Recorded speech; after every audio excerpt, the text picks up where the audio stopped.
जो सम्मान निधि है ये 2,750 रुपए हो जाएगी। कहाँ 1,000 रुपया, कहाँ 2,750 रुपया। अब इस नाते से हम अपने प्रदेश के लगभग 18.5 लाख बुजुर्गों को ये हर महीने राशि पहुंचाते हैं। 460 करोड़ रुपए से ऊपर ये राशि हर महीने पहुंचती है। जब ये क्रम चलता हुआ हमने वर्षों तक देखा, एक बात और ध्यान में आई कि ऐसे सब बुजुर्गों को अपनी जब 60 वर्ष होने के बाद नई पेंशन बनानी पड़ती है तो उनको दफ्तरों के चक्कर काटने पड़ते हैं, दरखास्त लेकर के अपनी दस्तावेजों की फाइल बनानी पड़ती है और फिर धक्के खा खा करके भी उनकी महीनों वर्षों तक पेंशन ही नहीं बनती है। कभी उनका सिफारिशी कोई नहीं मिलता उनको। बहुत से लोग बीच में एजेंट खड़े हो जाते हैं। उस नाते से एक तकलीफें, एक धक्के जो खाने पड़ते थे, ये एहसास जब हमको हुआ तो हमें लगा कि ये बहुत ही एक अन्यायपूर्ण एक व्यवस्था है, इसको बदलना चाहिए। हमने इसमें बदल करके जब परिवार पहचान पत्र बनाया और हर परिवार का डाटा ये हमारे पास आ गया, तो उस परिवार के डाटा के अंतर्गत हमको पता लगा कि कितने ऐसे व्यक्ति हैं जो कब 60 वर्ष के होने वाले हैं, आयु के हिसाब से उसकी जानकारी हमें तुरंत मिलने लग गई। अब दो ही कंडीशन है किसी भी बुजुर्ग की वो पेंशन शुरू हो, या तो व्यक्ति 60 वर्ष का हो गया है और या फिर जो 60 वर्ष का हुआ है वो दोनों पति पत्नी की आय ये 2 लाख रुपए से कम होनी चाहिए। जब ये 2 लाख रुपए की बात आई तभी भी ध्यान में आया कि यार 2 लाख रुपए कम नहीं है, हमें लगा 2 लाख रुपया ये कम है। तो इस अगले महीने से हमने इस आय को भी बढ़ा करके 2 से 3 लाख रुपया कर दिया है और इस 3 लाख के करने के बाद बहुत से लोग इसमें नए और जुड़ गए हैं। तब ये भी व्यवस्था बनाई कि जिस महीने में 60 वर्ष का व्यक्ति हो जाए उसको तुरंत अगले महीने से अपने आप पेंशन शुरू हो जाए। मात्र एक कागज पर आपको साइन करना होगा। कोई भी सरकारी कर्मचारी आपके यहाँ आपकी सहमति लेगा, क्योंकि सहमति लेनी भी आवश्यक है। बहुत लोगों ने ऐसे भी जो हमको मिले हैं जिन्होंने कहा था शुरू में जब व्यवस्था शुरू हुई कि हमको तो पेंशन की जरूरत नहीं है, इसलिए हम कहेंगे तो ही तो पेंशन देनी होगी। इस नाते से हमको ये भी लगा कि ऐसे बहुत से लोग हैं जो शायद ऐसे अवस्था के बाद भी उनको लगता है कि इस पेंशन का सरकार के ऊपर बोझ न डाला जाए, तो अपनी असहमति भी प्रकट करते हैं। उसी में से व्यवस्था निकली कि एक बार 60 वर्ष का होते ही एक सहमति पत्र पर हस्ताक्षर जरूर लेने चाहिए। तो हमने लेने शुरू किए हैं। एक ही महीने के अंदर अंदर वो सहमति पत्र के साइन भी हम कराते हैं और उसके बाद उन लोगों से जो सहमति पत्र देते हैं अपने आप ही और ये जो पेंशन है ये जाना शुरू हो जाता है। हमने लगभग 6 महीने पहले इस व्यवस्था को शुरू किया था और इन 6 महीनों में 16,500 लोगों को और ऑटोमेटिकली अपने आप पेंशन मिली। तो ऐसे जो 16,500 लोग हैं, आज मैं उन सब 16,500 लोगों से उनके साथ टेलीफोन का संपर्क करके और ये बातचीत कर रहा हूं। निश्चित रूप से आपके मैं अनुभव भी बाद में सुनना चाहूंगा कि इस ऑटोमेटिक पेंशन बनने में कहीं आपको कोई कठिनाई तो नहीं आई है। मेरा पूरा विश्वास है कि ये कठिनाई नहीं आई होगी। अगर कोई आई भी होगी तो इसको हम तुरंत जो है दुरुस्त भी करेंगे, ठीक भी करेंगे। अब ये तो ऑटोमेटिक पेंशन बनने की बात है, लेकिन हम लोगों ने इस पेंशन को जो पहले से बनी हुई है उसमें भी लगभग 18.5 लाख परिवार जो मैंने बताए हैं उनको हम ये पेंशन दे रहे हैं। और इस पेंशन के माध्यम से मुझे ये भी ध्यान है कि आखिर तो हम परिवार वाले लोग हैं, हमारे बेटे बेटियां पोते पोतियां हमारे सब परिवार के लोग, कभी कभी उनको सहयोग करना पड़ता है, उनको मान सम्मान करना पड़ता है, उनको कोई कहीं ना कहीं दान दक्षिणा देने की भी हमारी मन की इच्छा होती है, तब भी हम देते हैं। तो एक सुविधा ये हरियाणा के लोगों को जो मिल रही है, लगभग 2750 रुपए की जो अब योजना अप्रैल से बनी है, ये भी एक दावे के साथ मैं कह सकता हूं कि इतनी राशि केवल हरियाणा प्रदेश ही है जो ये 2750 रुपया और ये दे रहा है, और किसी प्रदेश में इस प्रकार की व्यवस्था ये ऐसी नहीं है। तो मित्रों, भाइयों बहनों, मैं तो आपको आज यही कहूंगा कि हम लोग जो ये एक लाभ सरकार से ले रहे हैं, तो इस लाभ के बदले में हम लोगों को, क्योंकि हमारी आयु भी 60 वर्ष ही हुई है, तो 60 वर्ष होने के बाद आखिर व्यक्ति का शरीर स्वस्थ रहता है, काम करने योग्य रहता है, तो हमें अपने इस आयु के पड़ाव में आकर के अपने काम के साथ साथ सामाजिक कामों में भी जाना चाहिए।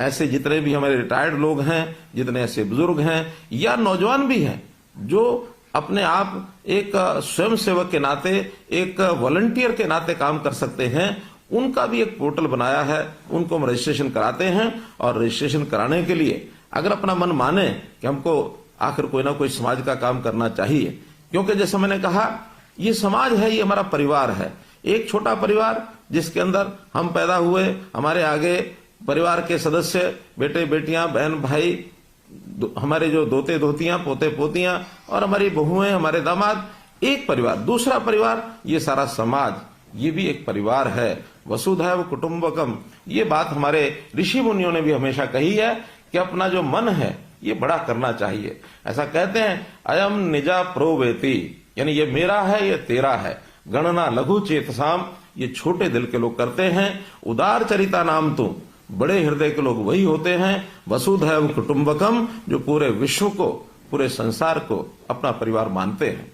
आखिर अपनी सोच हमको बड़ी करनी चाहिए। और अभी तक हमने शायद अपने परिवार पालन पोषण में ही सारा समय लगाया होगा, लेकिन एक आयु के पड़ाव के बाद, जैसे हमारी प्राचीन परंपरा होती थी वानप्रस्थ आश्रम की, तो इस वानप्रस्थी आश्रम के अंदर जाकर के हमको समाज की भी चिंता करनी चाहिए। क्योंकि कभी भी कोई एक अकेला व्यक्ति या एक अकेला परिवार ये अपने आप में पूर्ण इकाई नहीं हो सकते, अपने आप में सारा काम अपने आप नहीं कर सकते। हमको प्राय सभी काम करने के लिए समाज की भी आवश्यकता होती है। यदि सारे समाज की हम चिंता करेंगे तो समाज हमारी भी चिंता करेगा। तो इसलिए वॉलंटियर बनने के लिए हमने जो पोर्टल बनाया है, उस पोर्टल के बारे में मैं बताता हूं।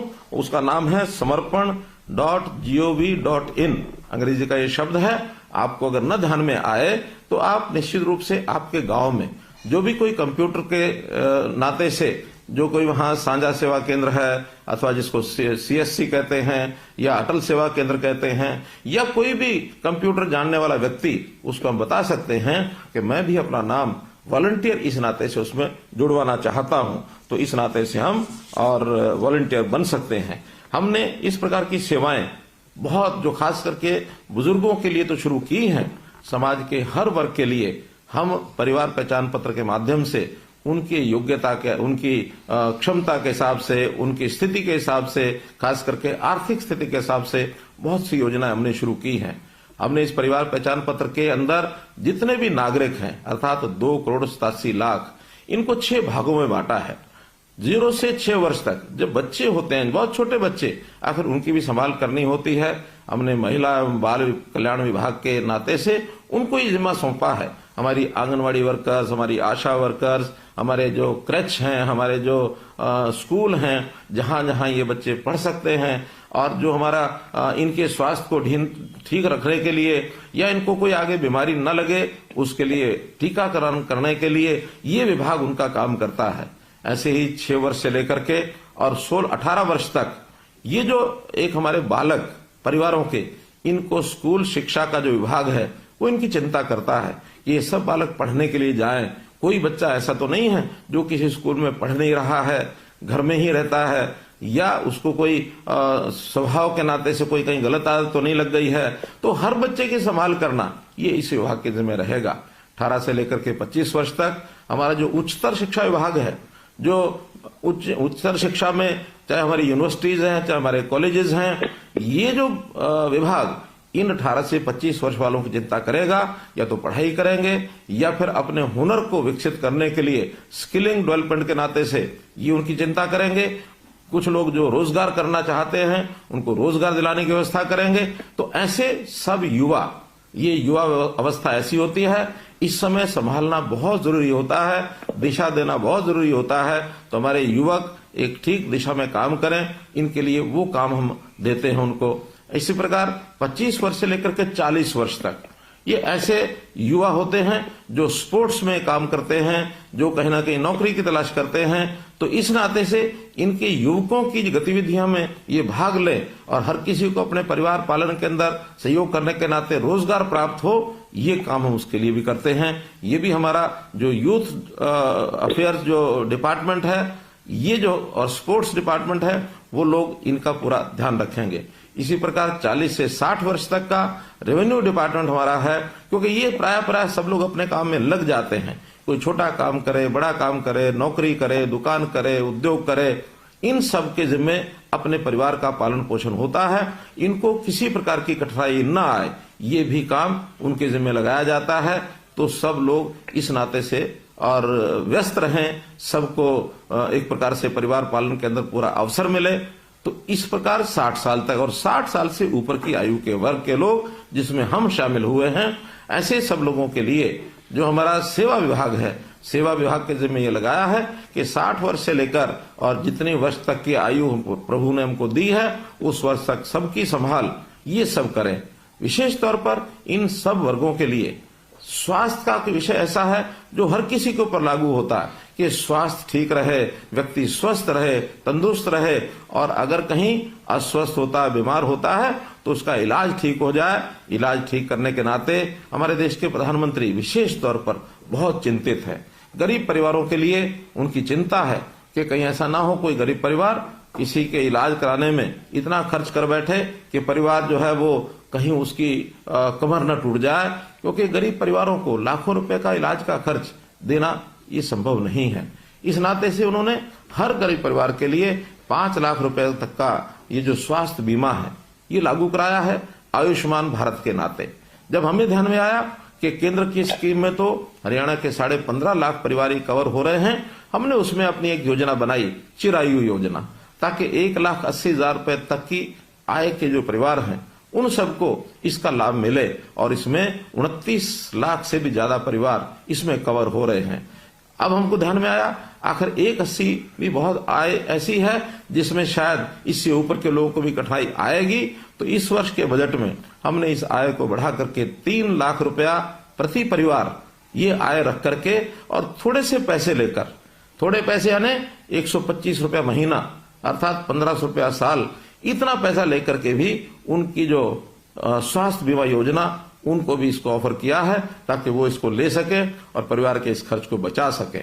अब ऐसे ही हमारे जो बुजुर्गों की स्थिति है, बुजुर्गों में एक वर्ग ऐसा है मित्रों जिनकी आयु 80 वर्ष से भी ऊपर हो गई है। तो इस 80 वर्ष से ऊपर के आयु के जो लोग हैं उनकी विशेष चिंता हमको करनी होती है। तो हमने अपने जितने भी वॉलंटियर्स हैं इनके जिम्मे ये लगाया है। वॉलंटियर्स वो जनता में से भी आते हैं और हमारे सरकारी कर्मचारी वो भी वॉलंटियर्स बन सकते हैं। हजारों की संख्या में ऐसे सरकारी कर्मचारी वॉलंटियर बने हैं। बल्कि मैं अपील करता हूं कि आप भी उनको ये कहें, जो हमारे सरकारी कर्मचारी आपके परिवारों के लोग हैं उनको कहें कि वॉलंटियर बनकर के ऐसे बुजुर्ग जिनकी आयु 80 साल से ऊपर हो गई है इनकी देखभाल करने के लिए कम से कम और कुछ ना करें, महीने में एक बार जाकर उनका हालचाल पूछें। कोई अस्वस्थ है, कहीं किसी की परिवार के अंदर स्थिति ऐसी तो नहीं है कि परिवार में कोई देखभाल नहीं करता है, कोई अकेला तो नहीं रहता है, उसके कुशल क्षेम, उसकी बीमारी, उसका खान पान, उसको आवश्यकताएं जितनी होती हैं उसकी पूरी हो रही हैं कि नहीं हो रही हैं। क्योंकि ये भी लगभग 2.25 लाख परिवार ऐसे हैं, लोग ऐसे हैं जो 80 वर्ष से ऊपर हैं। तो इन 2.25 लाख लोगों की भी चिंता हमको करनी चाहिए। ये हमारे बुजुर्ग हैं और बुजुर्ग हमारे माता पिता के बराबर होते हैं। तो हम अपने माता पिता के बराबर बुजुर्ग 80 साल, 90 साल, 100 साल से भी ऊपर की आयु के लोग लगभग 3,500 लोग आज ऐसे हैं जिनकी आयु 100 वर्ष से भी ऊपर है। तो एक बहुत बड़ा ऐसा वर्ग है जिन्होंने सारा जीवन चाहे अपने परिवार को पालते हुए भी जो सेवा की है समाज की, एक बहुत बड़ी सेवा है। तो हम आज उन बुजुर्गों को जरूर देखभाल करें। सरकार ने एक योजना बनाई है ऐसे बुजुर्ग जो अकेले रहते हैं, क्योंकि ये भी एक बड़ी संख्या है जो आज ध्यान में आता है कि 80 साल से ऊपर की उम्र है और अकेले रहते हैं। ये संख्या भी कम नहीं है। ये संख्या लगभग जो मेरी जानकारी है ये लगभग 28,000 लोग ऐसे हैं जो अकेले रहते हैं और जिनकी आय वो लगभग 1,80,000 रुपए तक है। तो इनकी भी चिंता हमको सबको करनी है।